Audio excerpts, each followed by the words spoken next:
Welcome to the Healthy Celiac Show. I'm your host, Belinda Whelan from belindawhelan.com, and here you will learn to live your very best life with celiac disease. So we are going to be talking all about health-related topics because you, my friend, are more than just a woman with celiac disease. Be sure to hit that subscribe button so that you don't miss an episode, and welcome to the show. So here in Australia, it is Women's Health Week. And to celebrate, I thought it would be an excellent opportunity to talk to you ladies about your health. And we're not just talking about celiac disease this week, we're talking about our health in general. So I wanted to jump in and talk with you guys about some tips and some reminders on some areas that maybe have been forgotten about recently or haven't been a priority, and just some other reminders of things that may have popped up for you that you may not have even realized. So the first one that I want to talk about is making sure that you keep on track with other areas of your health that we need to do as women.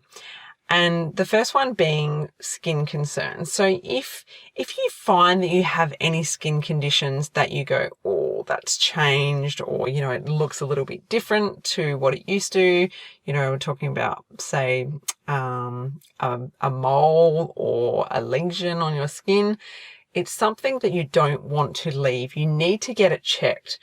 I had a friend very recently had a skin cancer on her toe, of all places.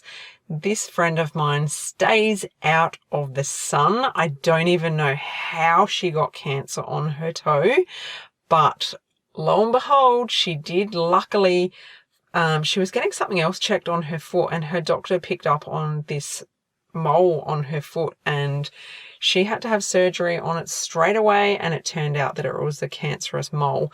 So if there's something on you that has changed, that you're thinking, oh, I don't really want to know about it, but you need to. It's more important to get on top of it straight away. So please don't put these things off. It's so important. And especially those of us living here in Australia, you know how crazy our sun is. It's just not worth ignoring and thinking it will go away, because these things only get worse. And I'm so grateful that my friend's doctor found this mole on her toe, because this conversation would have been very, very different if it hadn't have been for that particular doctor. So I'm super grateful that skin cancer was picked up for her. So when we're talking about cancers as well, this is where it's very important to get your regular pap smears.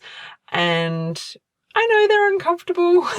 They're not fun. We don't enjoy them, but it's just one of those things. It doesn't take very long. And once it's over, you can forget about it for a while and just move on. But it's something that I don't think you should be putting off. I think it's something that definitely we need to be doing and making it a part of our women's health.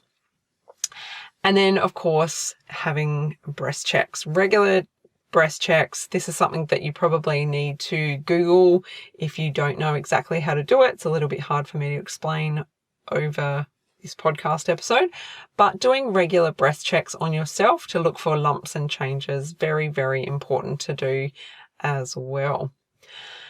Next one is to advocate for your gluten-free journey. So if obviously you're listening to this, you must have celiac disease, or you know someone that has celiac disease. And I think what's really important for your health is to be your biggest advocate for your gluten-free journey.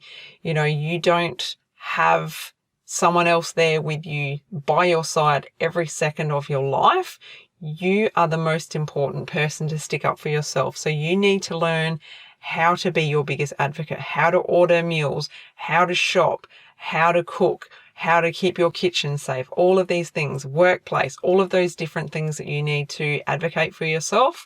Highly, highly important that you put that at the top of your priority list as well. The next one is to be in check with your mental health. Now, the past couple of years have been a little bit crazy, I think, for everyone in the world. We're focusing on things that have been happening that we've never had to in our lifetime. there's been so many changes, and I can see that mental health has been something that's grown. Is that a way to put it?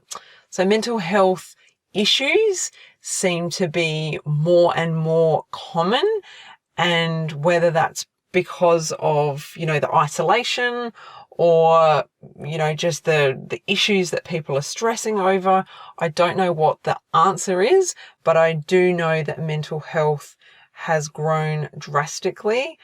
Me personally, I do have a story to share with you in another episode about my own personal mental health experience. I'm not quite ready to share that with you guys yet, but I'm getting very, very close to it. But I do want to share my story with you guys about depression. And I must say, if it wasn't for my mum and my husband, I probably would have suffered a lot worse, but thankfully they helped me and got me in to see a doctor. So, keep a check on your mental health. Keep an eye on how things are progressing with the way that you're feeling emotionally, because it's one of those things that it goes down gradually. It doesn't all of a sudden just hit you. It's something that happens over a period of time. So mental health is a very, very real issue, and I think it's becoming more and more known and more, I want to say, common to discuss it and to talk about it. And that's why I do want to share my story with you to, I guess, help you understand that it happens to anyone, I guess, because I never ever thought that it would happen to me. So that is something I'm almost ready to share with you guys, and put more awareness out there about mental health and depression and how it comes about. So yeah, if you've got any issues with that, please make sure you speak to your doctor, your GP, your primary care giver, your loved ones. It's definitely something that you want to be, keeping on top of for sure. The next one I want to discuss is me time or self-care. Now, this is something that I have always been a big advocate for. I think as women, we tend to put everyone else before us, especially if you're a mama bear like me. You do everything for everyone else and you come last. So me time for me are things like my weekly bath. I have a bath on a Thursday evening and I just kick back, relax, and it's my time to do a face mask and just have some really relaxing time. Now, me time for you might look a little bit different. It might be going to the gym. It might be going for a walk. It might be jumping into bed 20 minutes before your partner does and reading your favorite book.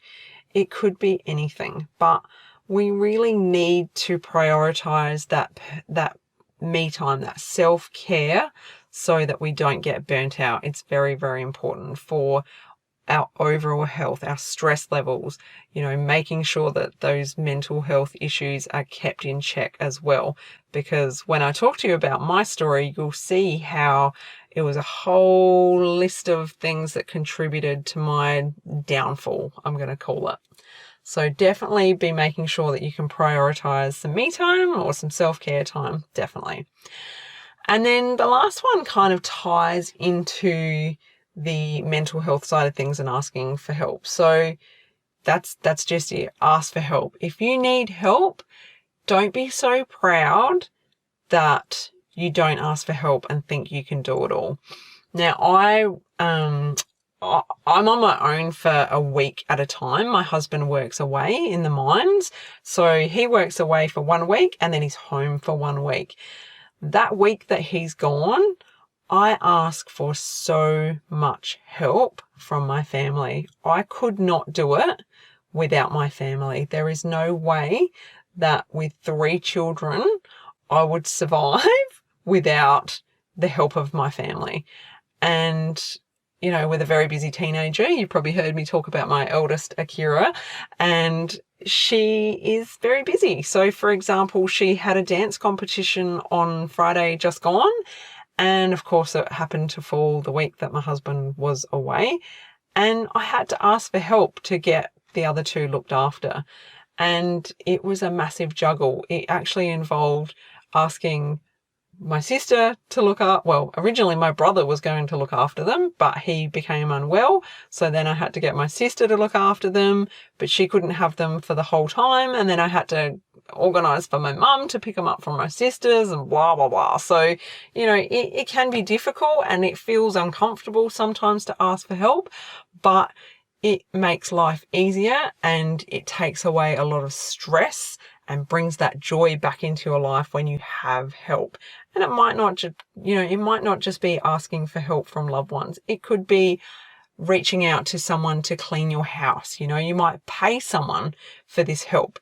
It might be, getting someone to mow your lawn so it takes away that extra task. There's lots of different ways that you can ask for help. But if you're finding that you're at a place where you just can't do it all, then ask for help. There's so many people out there that are willing to help, willing to, give their time, whether it's paid or free. You could even swap time, whether it's babysitting, you have your friend's children for a couple of hours and vice versa. These things make a big difference in our health. And as women, it's so, so important that we back each other up and we look after each other. And, it takes a village. You've probably heard that saying, it takes a village. So if you're a mum, that, being a mum with children is very time consuming and very taxing on your own life and your mental health. So definitely be asking for help. Now, I hope this episode has inspired you to go out and do some things that you perhaps were putting off or avoiding. And if that's you, then please book them in. Get it done ASAP. If you've been avoiding a pap smear for years and years and years and you know that it's overdue, go and book that tomorrow. Pop that down in your diary. Make it happen. And if you need some inspiration to be a little bit healthier, there's an episode that I recorded, which was episode 10, and that was 5 steps you can take this week to be a healthier celiac. So I recommend you go and listen to that episode as well and get some extra inspiration on how you can focus on your own health. So go ahead and do that. And also, so you don't miss a thing, please go ahead and subscribe to my emails. So you can do that over at my website, which is belindawhelan.com. I'd love to have you as part of my community and keep you in the loop. So until next week, enjoy Women's Health Week. Have a wonderful week.